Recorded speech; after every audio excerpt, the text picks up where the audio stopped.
नमस्कार, आप देख रहे हैं रिपब्लिक भारत, आपके साथ मैं हूं श्वेता त्रिपाठी। तो इस वक्त तीसरे चरण का मतदान जारी है। प्रधानमंत्री नरेंद्र मोदी ने अपना वोट कास्ट किया, गृह मंत्री अमित शाह ने अपना वोट कास्ट किया और संदेश दिया कि बढ़ चढ़ कर करिए मतदान। सुजाता, और हम लगातार चर्चा कर रहे हैं, हमारे तमाम सहयोगी ग्राउंड रिपोर्ट तो हम तक दे ही रहे हैं, लेकिन इस बीच एक बड़ी खबर दर्शकों को बताते हैं। दर्शकों को बड़ी खबर आ रही है मुर्शिदाबाद से। जंगीपुर में हिंसा हुई है, टीएमसी और बीजेपी के कार्यकर्ताओं में झड़प हुई है मतदान केंद्र के पास, ये झड़प की खबर है। ये भी आपको बता दें, फिर एक बार पश्चिम बंगाल में चुनाव के दौरान हिंसा की खबर है। मुर्शिदाबाद में जंगीपुर में टीएमसी और बीजेपी के कार्यकर्ता आपस में भिड़ गए और ये पूरी जो झड़प है वो मतदान केंद्र के पास ही हुई। अब देखिए, तस्वीरें भी हम आपको दिखा रहे हैं। यहाँ पर पुलिसकर्मी, सुरक्षा बल भी मौजूद है, बीच बचाव कराया गया। फिर भी देखिए किस तरह से मारपीट पर उतारू थे दोनों तरफ से। और ग्राउंड रिपोर्ट हम लगातार दिखा रहे हैं। इस वक्त हमारे सहयोगी आगरा से सुचरिता कुकरेती जुड़ी हुई हैं। Sucharita, over to you.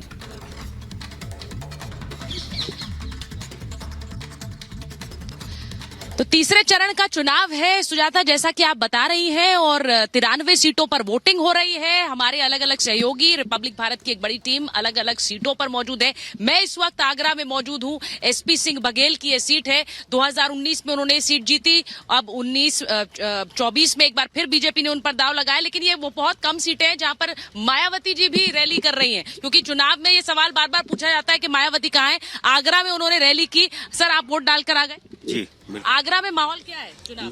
बहुत ही अच्छा, बहुत शांति से चुनाव संपन्न किया जा रहा है और बहुत अच्छा माहौल है। सब तरफ यही लहर है, जो सशक्त है उसे और सशक्त बनाया जाए, जिससे देश आगे और आगे बढ़ सके। तो देश आगे बढ़ सके, ये आप जिस तरह से सोच रहे हैं, आपके साथ जो लोग आ रहे हैं वोट देने, वो क्या सोचते हैं? आपने वोट दिया? जी मैडम, वोट दिया आज। तो ये बताइए, आगरा के लिए आप अपने लिए सांसद भी चुन रहे हैं और सशक्त सरकार भी चुन रहे हैं। जी बिल्कुल। क्या सोचकर चुन रहे हैं? सारी रणनीतियां देखी जाती हैं, जैसे कि काम, पिछला जो काम किया है सरकार ने अच्छा किया है, और बाकी आगे भी अपेक्षा है अच्छी रहेगी। ये एसपी सिंह बघेल यहाँ से सांसद रहे हैं। सांसद साहब आते रहे, मिलते रहे? बिल्कुल मैम, बिल्कुल मिलते रहे हैं। उन्होंने रैली भी अच्छी निकाली, सब कुछ अच्छा करा, प्रदर्शन भी अच्छा था उनका। हमारे पड़ोस के नेबर के। तो पड़ोसी धर्म निभाते हैं? नहीं, वो काम के ऊपर डिपेंड करते हैं। बिल्कुल सारी चीजें हैं। वर्क होता है ना। अच्छा, बिल्कुल मैम, डिपेंड ऑन वर्क। अच्छा, यहाँ पर कुछ महिलाएं हैं, जरा उनसे बात करते हैं। मैम, नाम क्या आपका? अनीता दीक्षित। अनीता जी, वोट दे दिया? हाँ जी, दे दिया। अच्छा, ये बताइए, मैं अभी कह रही थी कि कुछ लोगों से कि मायावती जी ने बहुत कम रैलियां की हैं, उनमें से एक आगरा थी। तो आगरा में आपने देखा मायावती जी को? हम तो गए नहीं थे। नहीं, आप गए नहीं, लेकिन यहाँ पर क्योंकि सीट पर बीजेपी की ये सीट है, फिर से बघेल साहब को उतारा है उन्होंने। देखा है आपने कभी उन्हें? नहीं, मेरा तो अभी मतलब वोट बना है यहाँ का, क्योंकि हम अभी यहाँ पे आए हैं। अच्छा, आप अभी शादी हुई है तो अभी आए हैं। अरे चलिए, बहुत अच्छी बात है, मुबारक हो आपको। लेकिन ये जैसा कह रही हैं, अभी उनका वोट बना है, तो आप कहाँ की हैं? लखनऊ के। अच्छा, तो लखनऊ में भी वोटिंग होने वाली है? हाँ, लखनऊ में। तो यूपी की 80 सीटों के बारे में बताइए, क्या लग रहा है इस बार? नहीं लग रहा है। मुझे लगता है मतदान के लिए थोड़ी सी राजनीतिक थोड़ा सा कोचिंग देनी पड़ेगी। होनी चाहिए, बिल्कुल होनी चाहिए। और इवन वो खुद भी, she is into education department, वो खुद चुनाव कराती हैं। अरे बहुत बढ़िया है, तो शायद इसीलिए बोल नहीं रही हैं। मैडम, आपने वोट दिया? जी बिल्कुल। अच्छा, मुझे बताइए कि आगरा के लिए आप लोगों के लिए इम्पोर्टेंट क्या है? आगरा में मतलब विकास होना चाहिए, इतना है नहीं जितना हुआ नहीं ना। हाँ, अच्छा। जैसे ताजमहल है यहाँ, उस हिसाब से यहाँ डेवलपमेंट नहीं है। क्योंकि ताजमहल तो देखने लोग दुनिया भर से आते हैं, वो कह रही है उतना डेवलपमेंट नहीं हुआ है। ये तो सही है, लेकिन यहाँ सबसे मेन है कि यहाँ पर एयरलाइंस की प्रॉपर सुविधाएं होनी चाहिए। अच्छा, यहाँ से फ्लाइट्स नहीं है, शुरू भी होती है तो बंद हो जाती है। अच्छा, तो आगरा में अपना एयरपोर्ट आपको चाहिए? बिल्कुल। आगरा वाले कह रहे हैं हमें एयरपोर्ट दीजिए भाई यहाँ पर। तो जो भी चुनाव लड़ रहे हैं आगरा से, वो उनकी बात सुने। आगरा वाले एयरपोर्ट चाहते हैं। सर, आप क्या चाहते हैं आगरा के लिए? हम चाहते हैं साफ सफाई पूरी इंडिया की। पूरी इंडिया की? और क्या नहीं, तो बहुत अच्छी बात है, आप पूरे देश की बात कर रहे हैं। बस जीत चाहते हैं और कुछ नहीं। अच्छा, तो यहाँ पर देखिए, जैसे लोग आ रहे हैं, मैं बार बार पूछ रही हूँ, सर आगरा पे वोटिंग है, आपने वोट दिया? अभी आप जा रही वोट देने जा रहे हैं अभी। आपको क्या लगता है आगरा के लिए क्या चाहती हैं? आगरा के लिए, आगरा बहुत सुंदर होना चाहिए। हाँ। जो भी आए खुश होके जाए कि हाँ वास्तव में आगरा जाए। लोग आते हैं ताजमहल देखने। ताजमहल तो पूछो ही नहीं, पता नहीं कहाँ से लोग आते हैं, विदेशों से, इंडिया से, ताजमहल देख के फिदा होते हैं, लेकिन हम लोग आगरा के ही हैं तो देखते रहते हैं। आपको क्या लगता है और क्या होना चाहिए? एयरपोर्ट होना चाहिए। देखिए ये बात बार बार आप देखिए, आगरा वाले लोग एयरपोर्ट मांग रहे हैं अपने लिए। भाई आपको भी एयरपोर्ट चाहिए आगरा में? हाँ चाहिए तो सही। क्या लगता है, क्या करती हैं आप? मैं तो हाउस हाउसवाइफ हैं। तो ये बताइए कि आगरा वाले खुश हैं? हाँ खुश हैं। क्या चाह रहे हैं और क्या क्या मांग? वो तो यही कि बच्चों के भविष्य के लिए मतलब थोड़ा वो हो, तरक्की हो देश में। वैसे तो बहुत कुछ हुआ है मतलब पहले से, पर फिर भी मतलब थोड़ी एक रही गुंडागर्दी बिल्कुल खत्म हो जानी चाहिए। आजकल लड़कियों का निकलना थोड़ा वो हो रहा है, पहले से तो बहुत कम है फिर भी।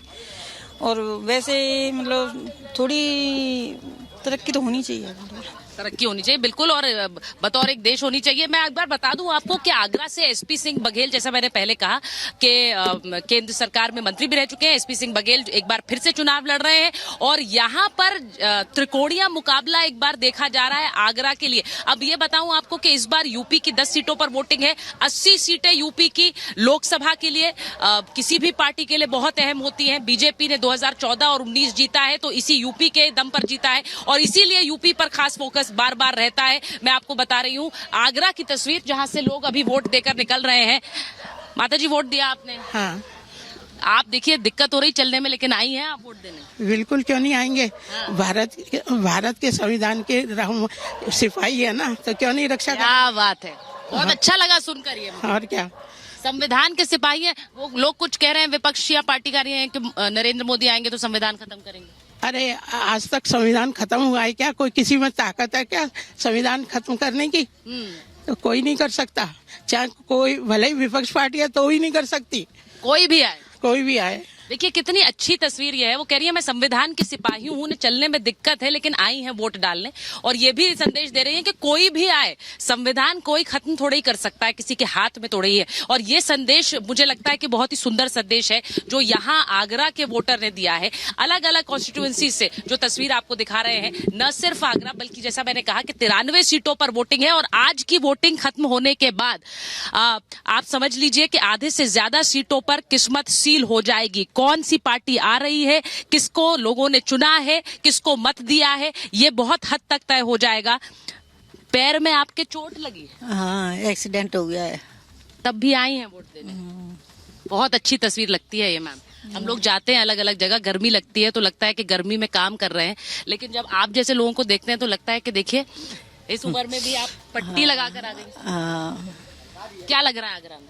अच्छा लगता है। राजनीतिक क्या माहौल है, क्या बातें होती हैं घर में? घर में तो हम 2 जने रहते हैं तो ज्यादा बात नहीं होती है। अच्छा, ज्यादा बात नहीं होती है तो बात करते हैं। रैलियां देखते हैं, टीवी पे दिखाते हैं अलग अलग पार्टियों की रैलियां हो रही हैं। नहीं देखती हूँ आजकल, तो बंद कर रखा। तो फिर वोट कैसे देती हैं, क्या सोच कर देती हैं? जो मेरे हस्बैंड कहते हैं वो दे देती हूँ मैं तो। अच्छा, जो हस्बैंड कहते हैं वो दे देती है। देखिए ये तस्वीर भी कई परिवारों की होती है कि जहां कहा जाता है कि भाई देखिए इस पार्टी को वोट करिए, तो सब लोग मिलकर वोट करते हैं। इसीलिए कहते हैं कि जो एक वोटिंग का जो एक त्योहार होता है उसमें कैसे समूह के समूह, परिवार के परिवार एक साथ वोटिंग करने जाते हैं। प्रियंका के पास एक बार जाएंगे, सैफई में है प्रियंका, और वहां पर आज यादव परिवार लगातार वोट देने आ रहा है। प्रियंका, आपने थोड़ी देर पहले रामगोपाल यादव से बात की थी, अब कौन है आपके कैमरे के फ्रेम में, जरा बताइए और दिखाइए।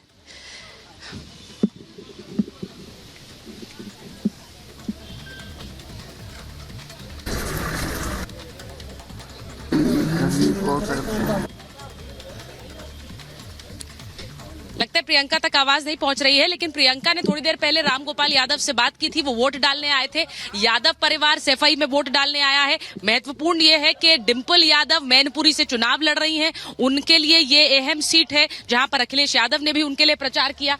मैनपुरी इसलिए अहम है क्योंकि नेताजी की सीट रही है और वहां पर जैसा मैंने कहा कि यादव परिवार सैफई पहुंच रहा है वोट देने, उसकी तस्वीर प्रियंका आपको दिखा रही है।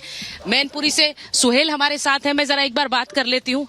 सर, वोट दिया आपने? अच्छा, आप तो ड्यूटी पर हैं, आपका आई कार्ड देख के पता चल गया।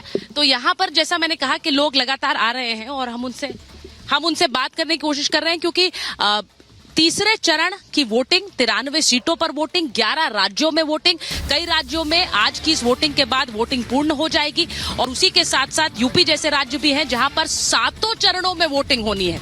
ऐसे में हर एक सीट पर नजर बनी हुई है। प्रधानमंत्री का वो बात याद रखिए जो सुबह सुबह उन्होंने वोट डाला और कहा मतदान सबसे बड़ा दान। एक छोटे से ब्रेक के बाद वापस आ रहे हैं।